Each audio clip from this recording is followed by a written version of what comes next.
नमस्कार साथियों, मैं अनुपम आप सभी साथियों का मंजू जीएस ईगल एजुकेशन पर स्वागत है। साथियों, हमने पिछले वीडियो में आपको कोशिकांग बताया था और उस कोशिकांग में बताया था कि कोशिका के अंदर आने वाले अंग कोशिकांग कहलाते हैं। जैसे आपको बताया था कोशिका भित्ति हो गई, जैसे कोशिका झिल्ली हो गई, जैसे आपका माइटोकॉन्ड्रिया हो गया, जैसे गाल्जी काय हो गया, रिक्तिका हो गया, ये सब कोशिकांग हैं। अब ये कोशिका के अंदर पाए जाते हैं। तो इस कोशिकांग में हमारा अगला टॉपिक है जिसका नाम है माइटोकॉन्ड्रिया। ये माइटोकॉन्ड्रिया क्या है? इस माइटोकॉन्ड्रिया को हिंदी में कहते हैं सूत्रकणिका। माइटोकॉन्ड्रिया को हिंदी में क्या कहते हैं? सूत्रकणिका। माइटोकॉन्ड्रिया की खोज अल्टमैन नामक वैज्ञानिक ने किया। माइटोकॉन्ड्रिया की खोज पूछता है, माइटोकॉन्ड्रिया की खोज किसने किया? तो माइटोकॉन्ड्रिया की खोज किसने किया? अल्टमैन नामक वैज्ञानिक ने किया। समझ गए ना? तो माइटोकॉन्ड्रिया की खोज अल्टमैन नामक वैज्ञानिक ने किया। ये हमारे शरीर में जहाँ जहाँ कोशिका है, जैसे ही कोशिका हाथ में, पैर में, सिर में, हर जगह हमारे शरीर में, पूरे शरीर में कोशिका फैला हुआ है। तो जब पूरे शरीर में कोशिका फैला हुआ है तो ये माइटोकॉन्ड्रिया कोशिका के तो अंदर में रहता है, यानी यह भी पूरे शरीर में फैला होगा। माइटोकॉन्ड्रिया भी हाथ में भी होगा, पैर में भी होगा, सिर में भी होगा, हर जगह होगा। जहाँ जहाँ कोशिका होगा वहाँ वहाँ माइटोकॉन्ड्रिया होगा। यानी यह माइटोकॉन्ड्रिया तो समझ गए ना? माइटोकॉन्ड्रिया कहाँ? ये जहाँ हमारे पूरे शरीर में माइटोकॉन्ड्रिया भी फैला हुआ है। इसीलिए ये हमें हमारे पूरे शरीर के हाथ में भी ऊर्जा मिलती है, पैर में भी ऊर्जा मिलती है, अब हमें हर जगह ऊर्जा मिलती है। क्यों? क्योंकि ये माइटोकॉन्ड्रिया हर जगह फैला होता है कोशिका में, इसीलिए हमको हर जगह से ऊर्जा मिलती है।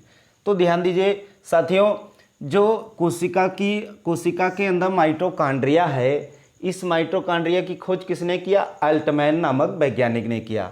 यह माइटोकॉन्ड्रिया कोशिका के अंदर कैप्सूल के आकार का होता है।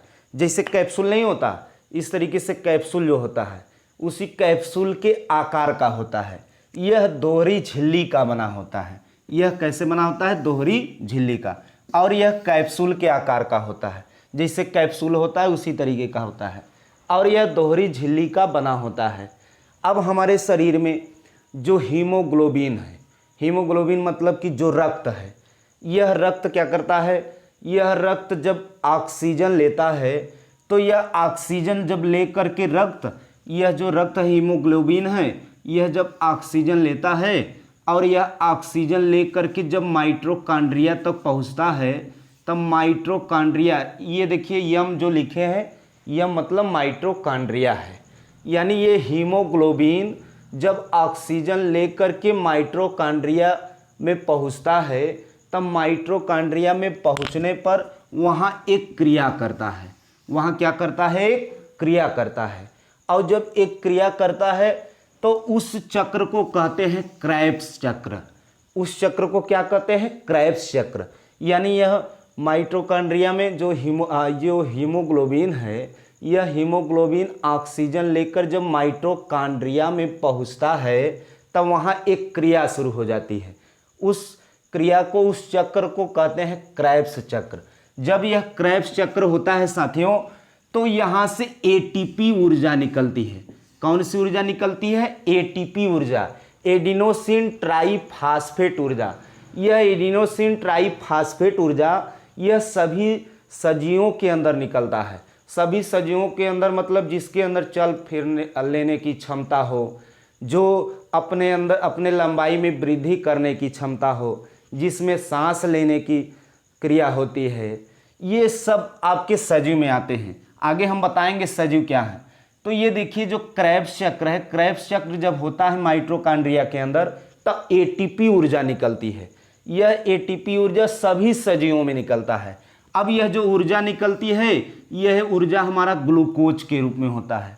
यानी यह जो ग्लूकोज निकला है ऊर्जा, यही ऊर्जा ग्लूकोज के रूप में, ये ग्लूकोज ही हमारा ऊर्जा है। समझ गए ना? तो यह ग्लूकोज ही हमारा क्या है? ऊर्जा है। ठीक है। तो और कोशिका, ये जो माइटोकॉन्ड्रिया है, इस माइटोकॉन्ड्रिया के आंतरिक दीवार को, अंदर वाली दीवार को क्रिस्टी कहते हैं। क्या कहते हैं? क्रिस्टी। ये बहुत पूछता है, माइटोकॉन्ड्रिया के अंदर वाली दीवार क्या है? क्रिस्टी है।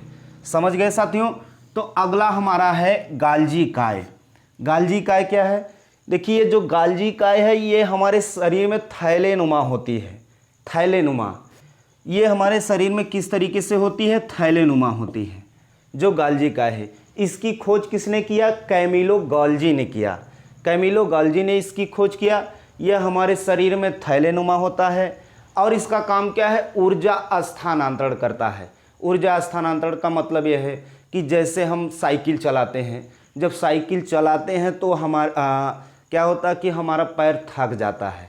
थकने का मतलब यह है कि हमारे पैर की जो ऊर्जा थी, मतलब जो माइटोकॉन्ड्रिया ने हमारे पैर को ऊर्जा दिया, यह ऊर्जा धीरे धीरे हमारा जो है ख़त्म हो जाता है। जब ऊर्जा ख़त्म हो जाता है तो हमारे शरीर के और भाग में, इधर से हाथ से, ऊपर से, इधर से ये ऊर्जा ले जाकर के पैर को देता है। यानी ऊर्जा को एक स्थान से दूसरे स्थान तक ले जाता है। जब ये ऊर्जा को एक स्थान से दूसरे स्थान तक ले जाता है तो यह हो जाता है ऊर्जा स्थानांतरण का काम। यानी गाल्जी काय हमारे शरीर में ऊर्जा स्थानांतरण का काम करता है। यानी एक जहाँ ऊर्जा की कमी पड़ती है वहाँ गाल्जी काय ऊर्जा ले जाके पहुँचा देता है, तो वो हम मेंटेन करने का काम करता है। यानी यह बैलेंस करता है। यह ऊर्जा को क्या करता है? बैलेंस करता है। हमारे शरीर में जहाँ ऊर्जा की कमी हुई तहाँ तुरंत ये गाल्जी काय इसको बैलेंस करने का काम करता है। समझ गए? जैसे हम क्रिकेट खेल रहे हैं, खूब बॉलिंग किए तो हमारा हाथ जो है दर्द करने लगता है, थक जाता है, तो ये फिर क्या करता है? ये और जगह शरीर के और भाग से ऊर्जा उठा करके यहाँ पहुँचाता है। जब पहुँचाता है तो इसको बैलेंस करता है। यानी पूरे शरीर में ऊर्जा को बैलेंस करने का काम कौन करता है? गाल्जी काय। इसकी खोज किसने किया? कैमिलो गॉल्जी ने किया। यह हमारे शरीर में किस आकार का होता है? थैलेनुमा आकार का होता है। तो समझ गए साथियों? हाँ, माइटोकॉन्ड्रिया को, इसको कोशिका का पावर हाउस कहते हैं।